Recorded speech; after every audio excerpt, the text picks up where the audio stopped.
नमस्कार, मैं जितेंद्र चतुर्वेदी। मतांतर में आप लोगों का स्वागत है। मेरी अपनी याद में मुझे लगता है कि ये पहली बार होगा जब राष्ट्रपति और साथ ही साथ उपराष्ट्रपति का चुनाव बड़ा दिलचस्प हो चला है। उपराष्ट्रपति पद के उम्मीदवार की घोषणा अभी तक विपक्ष ने की नहीं है। खबर है कि 17 जुलाई को एक बैठक होनी है। मल्लिकार्जुन खड़गे ने तमाम विपक्षी दलों को आमंत्रित किया है यह बात करने के लिए कि हमें कोई एक साझा उम्मीदवार चुनना होगा। और 17 जुलाई को बैठक होगी और 19 जुलाई नॉमिनेशन की अंतिम तिथि है। देखिए ये कितनी दिलचस्प बात है कि जिस तरीके से भाजपा ने राष्ट्रपति पद का उम्मीदवार चुना, उसके बाद से विपक्ष हलकान है। उसको लग रहा है कि अभी तो एनडीए ने अपना उम्मीदवार घोषित नहीं किया, हम उम्मीदवार घोषित करेंगे और फिर ऐसा ना हो कि उसी तरह की पटखनी खानी पड़े जैसे राष्ट्रपति के चुनाव में हो रहा है। राष्ट्रपति के चुनाव में एक एक कर सभी दल एनडीए की उम्मीदवारी का समर्थन करने लगे हैं। कांग्रेस और वाम को छोड़ दिया जाए और आप समाजवादी पार्टी को ले लीजिए, जयंत चौधरी की पार्टी को ले लीजिए, शरद पवार की पार्टी को ले लीजिए, दक्षिण की पार्टियों को ले लीजिए, उसमें टीडीपी और जगनमोहन रेड्डी को छोड़ दीजिएगा क्योंकि वो लोग तो एनडीए के उम्मीदवार का ही समर्थन कर रहे हैं। बाकी अब तकरीबन वो जो एक बड़ा सा कुनबा था विपक्ष का वो बिखर रहा है और सब खड़े हो रहे हैं। सब मतलब ज्यादातर खड़े हो रहे हैं एनडीए के उम्मीदवार के पक्ष में, क्योंकि एनडीए ने उम्मीदवार ही ऐसा उतार दिया कि अब विपक्ष के पास विकल्प नहीं बचा। तो इसलिए विपक्ष वेट एंड वॉच की स्थिति में था कि उपराष्ट्रपति वाले मसले में भी कहीं हम लोगों को मुंह की ना खानी पड़े। तो इसलिए वो लोग इंतजार कर रहे थे, लेकिन अब उनको भी लग रहा है कि समय निकल रहा है तो वो बैठक बुलाएंगे। देखिए वो कौन उम्मीदवार बना रहे हैं ये अभी हवा में बात है, लेकिन भाजपा की तरफ से जो चर्चा है 3-4 नामों की, हम लोग उस पर बात करेंगे और शुरुआत मुख्तार अब्बास नकवी से ही करेंगे। देखिए भाजपा चौंकाती है और कम से कम जब से नरेंद्र मोदी और अमित शाह की अगुवाई में यह भाजपा आगे बढ़ रही है तब से यह निर्णय क्या लेगी यह कहना बड़ा मुश्किल है। लेकिन जो पॉलिटिक्स है और खासकर जिस आप ये कहिए कि राजनीतिक विमर्श के तहत ये दोनों लोग फैसला लेते हैं, उसमें ऐसा लगता है कि भले मुख्तार अब्बास नकवी को कैबिनेट न राज्यसभा न भेजा गया हो, उनका कैबिनेट से वो चले गए हों और वो भाजपा एक पसमानदा मुसलमानों के बारे में सोच रही हो, इन तमाम बातों के बाद प्रधानमंत्री उनको पसंद भी करते हैं और उनकी प्रशंसा भी करते हैं, तमाम चीजें हैं। लेकिन मुझे लगता है कि वो संभवतः उम्मीदवार नहीं होंगे। उसकी वजह एक है मात्र, भाजपा चौंकाती है और चौंकाने वाले में वो पहले में भरोसा रखती है। अब आप देखिए कि द्रौपदी मुर्मू भारत की पहली आदिवासी महिला राष्ट्रपति होंगी। अब आप देखिए कि अगर आप अल्पसंख्यक समाज की बात करो, खासकर मुस्लिम समाज की, तो अभी हामिद अंसारी तो हो गए हैं। और आप पसमानदा की जब बात करते हैं तो भाजपा को यह भी देख रही होगी कि ठीक है वो एक नए वर्ग को जोड़ना चाहती है, लेकिन नए वर्ग को जोड़ने के फेरे में पुराने ही कहीं चले ना जाए, एक ये भी मसला रहता है। तो इसलिए जो सबसे बड़ी चीज है चौंकाने वाली, इसलिए मुझे लगता है कि ये इनकी उम्मीदवारी तो तकरीबन नहीं लगती है। दूसरा, हो सकता है वेंकैया नायडू को रिपीट किया जाए, लेकिन इसकी भी संभावना लोग कम ही बता रहे हैं। लेकिन जो भाजपा का मिशन दक्षिण है, उस मिशन को अगर देखा जाए तो उसमें यह चीज संभावना दिखाई देती है कि हो सकता है वेंकैया नायडू कंटिन्यू करें। हम मिशन दक्षिण के तहत बात कर रहे हैं, हो सकता है ना करें, लेकिन जो मिशन है उस पर इस तरह का एक अनुमान लगता है।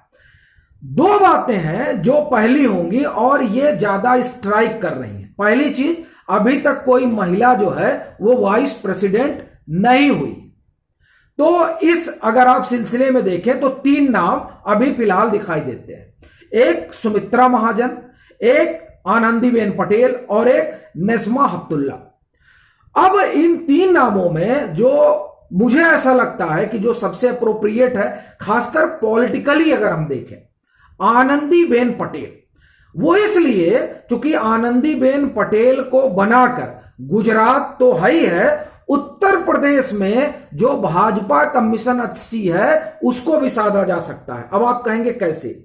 तो 2014 का चुनाव और 2017 का चुनाव अपवाद रहा जब, और आप 19 का भी उसमें जोड़ सकते हैं कुछ हद तक, लेकिन 22 के चुनाव में जो कुर्मी है वो भाजपा से टूटा और इसकी वानगी डिप्टी सीएम की हार है।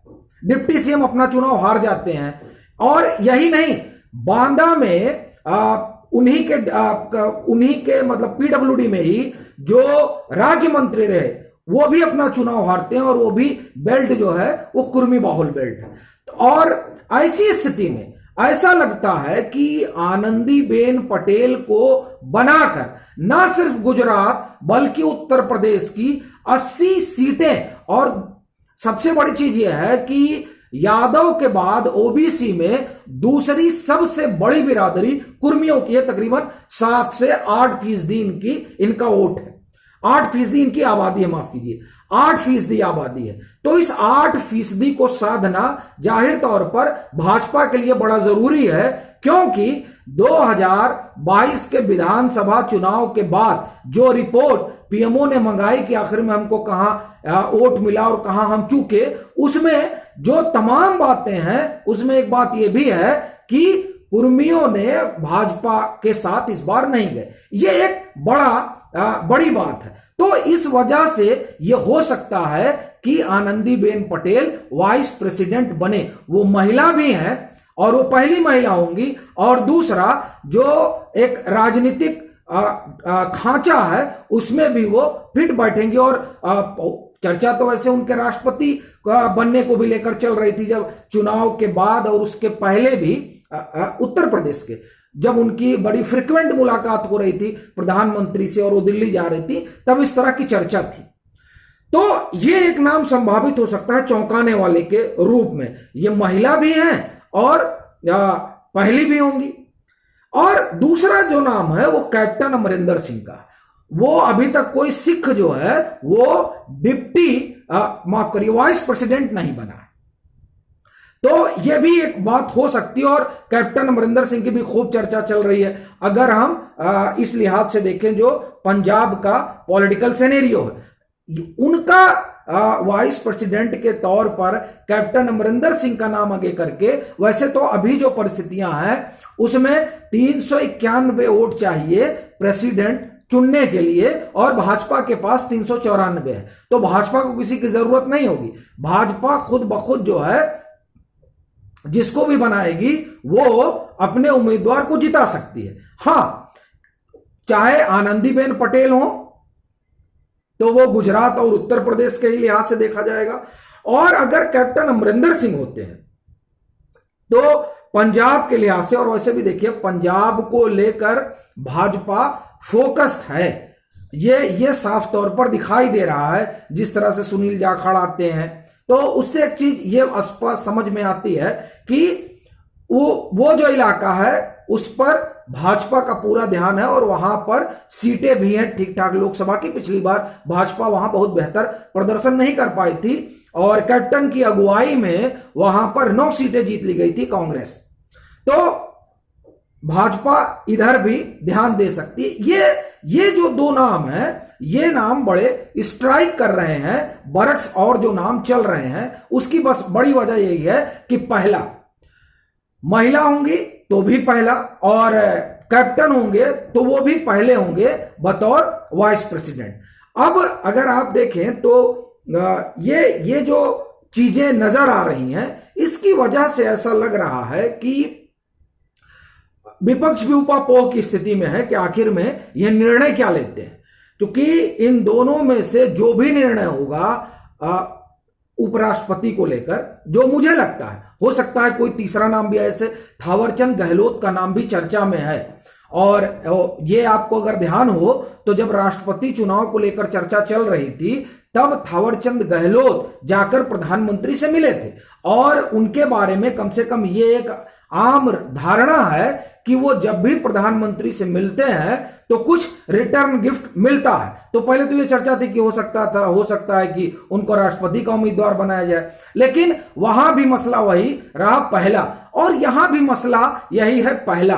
तो इस पहले में कौन पहल कर ले जाएगा ये देखने वाली बात होगी, लेकिन ज्यादा स्ट्राइक इसीलिए ये दो नाम कर रहे हैं, ये पहले भी होंगे और राजनीतिक तौर पर भाजपा का सियासी समीकरण भी सधेगा। अब विपक्ष वेट एंड वॉच की स्थिति में है ही है कि आखिर में ये लोग निर्णय क्या लेते हैं। तो अब ये वो 17 को बैठक करेंगे, भाजपा उसके पहले ऐलान कर देगी या उसके बाद ऐलान करेगी, ये तो देखने वाली बात होगी। लेकिन ऐसा मालूम पड़ता है कि जो निर्णय होगा संभवतः इसी सियासी समीकरण के इर्द गिर्द हो।